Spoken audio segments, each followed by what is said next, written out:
Добър ден на всички, уважаеми граждани, съграждани. Нека да ви покажем вече свършената работа. Не само да казваме, че можем да готвим, например, супи, кексове, мексове, баници, какво ли не, и кисело зеле с кървавичка. Искаме друго да кажем. Погледнете самата стая какво беше и в какво състояние е сега. И сега в момента да ви кажем, че тук имаше камъни, които ги изкарах и ето там се виждат в момента. И другото, което сега следва, после и този довар да се бутне.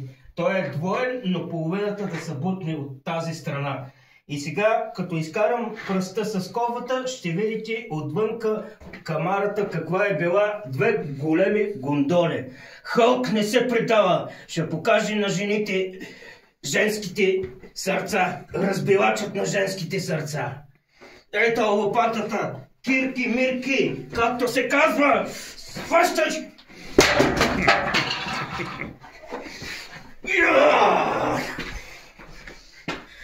Идваме да хвърля кофата през вратата.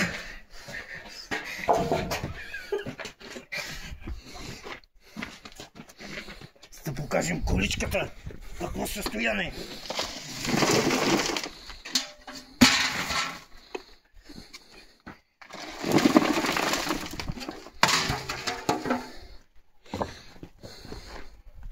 Сега ще я издърпам, като се едно игри на волята, ама тя е лека. И ще се обърна по друг начин. Само да покажем камарката и напред да върва. Как ще изсипа количката. Във въздуха сега ще я дигна. Хълк!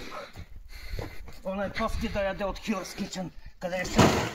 Ангелов му вика Хълк! Дигна.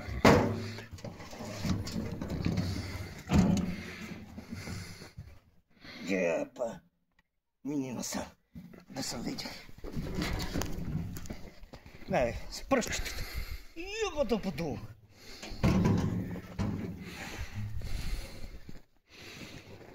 Покажи тия камъни.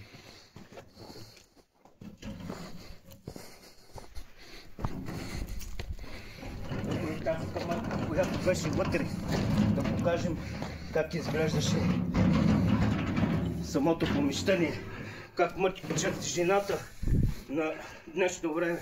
Вместо да си го направи някаква стаечка нещо, а те я набутват зърлен, тия мошенници. Благодарим за доброто гледане.